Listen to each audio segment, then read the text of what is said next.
everyone, and welcome to the first ever episode of HR Insights. Today we have Michelle Robson, a senior HR leader.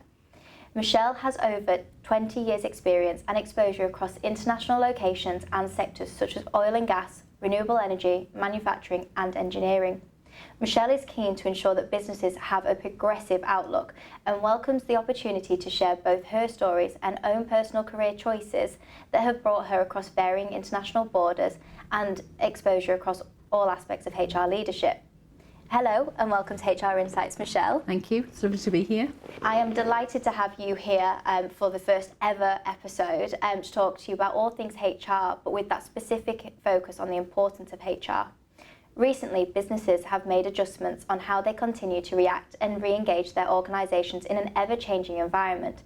This opened an opportunity for HR professionals to continue to be embedded and sustained. So Michelle, why is HR more important than ever? You know, I think we've witnessed some of the biggest people changes over the past 2 years, and I'm sure that no one could ever have really predicted back in January 2020 in their people strategy that we'd see this, you know, the largest global remote working experiment that we've ever seen, the fastest tech advancement in history, and the era of the global kind of remote hybrid working, which potentially without the pandemic, organisations may not have got to for another 3 to 5 years.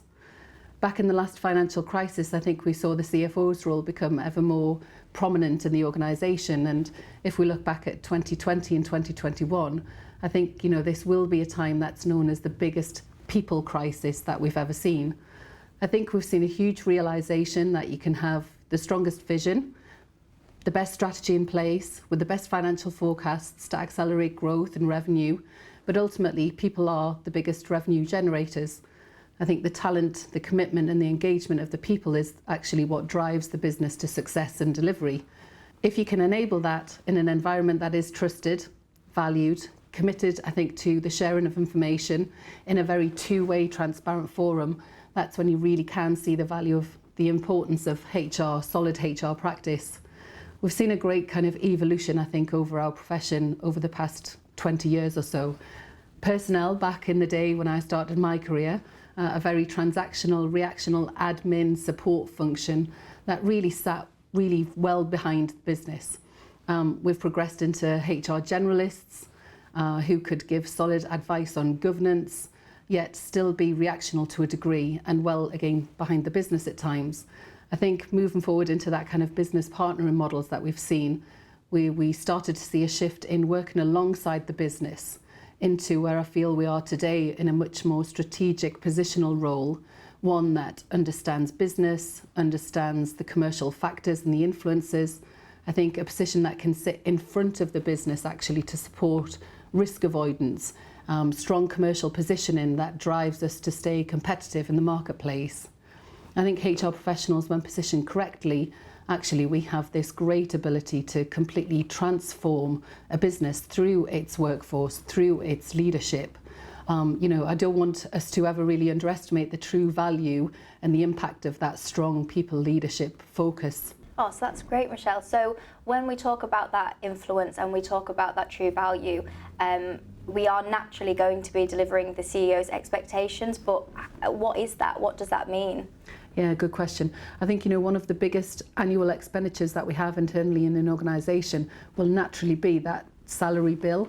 I think, you know, if we took this as an investment into the actioning of the strategy that we've built, actually what kind of a return would we expect from that investment? What would be the expectations of a CEO? I think, you know, how can we as the owners of that expenditure almost ensure the best return back into the organisation? As leaders of an organisation, I think the best thing we can do is offer the employees a really good, solid, sustainable future, one in which that they actually do feel valued, they're enabled, and actually they feel really appreciated. Yeah, so then how do we build that people strategy to deliver the CEO's expectations? Yeah, I mean, definitely from my lens, I think any people strategy that I build has to be from the outside in. Mm-hmm. I think we don't build the strategy from a lens within the HR team. The influence and the impact comes from those external factors of both the HR team and the overall business itself. Businesses are complex, people are complex. We need to be considerate of the global footprint that many organisations have today. I think there will be differences in, you know, culture, language, political exposure, environmental differences, social variations, legislation deviations that have to take place, and many more that we could talk about. But I think external to the HR team, we also need to understand the business needs and their expectations. We need to partner effectively and curiously with our stakeholders to truly identify how we can respond, but equally we need to be proactive and support. We should introduce new mindsets, new alliances. We have a great opportunity to really be a pivotal point in the organisation. We have that ability to engage with senior stakeholders in the business, utilising that space to create link engagement strategies, for example, with external customer strategies, looking at the synergies or maybe the lack of against our internal culture, against our external reputation to a degree, and using that knowledge and that analysis back into the business to then strengthen the two connections. So by strengthening those two connections, how do then you see our profession going to keep that sustained? You know, it's said that today's leaders influence tomorrow's leaders. And if we do believe that to be true, then I think the question must be, how are we as HR professionals today influencing and shaping tomorrow's people leaders?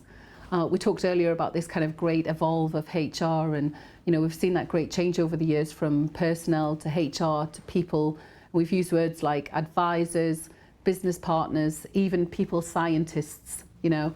I think, but when we really do scrutinise the DNA of our profession today, how would we describe that?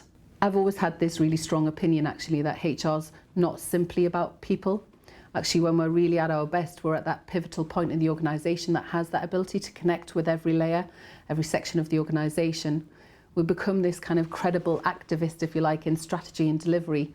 We can actively influence, enable strong communication and alignment across the business. But to be really effective, we have to have this real business curiosity that we talk about. We need to be able to understand the commercial footprint, have line of sight into the financials, understand the natural connections across our business operating models.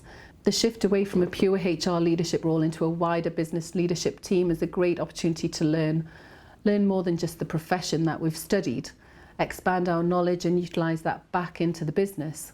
If the past 2 years has shown us anything, it's be agile, be ready to unlearn and relearn again in new ways, be adaptive. There is this great opportunity, I think, at the moment for this almost renewal or reimagine. Who knows, we might even start to influence the DNA of the next CEOs. We might see a shift away from that natural progression of the CFO into that position, and really start to see the value in having future CEOs that have this solid foundational people lens within the business. Thank you for your insight there, Michelle. You're welcome, it's been great. It has been great to have you share your view on where you see the HR profession going and how we can create a strong people strategy to help drive an organisation's expectation. I think what is clear is we cannot do this without employee buy-in. Unless we get this aspect right, an organisational strategy will fail. As we know, that famous saying, culture eats strategy for breakfast, which leads us really nicely onto the next episode in the series, which will focus on organisational culture and what needs to be done to get this right. Thank you. Thank you.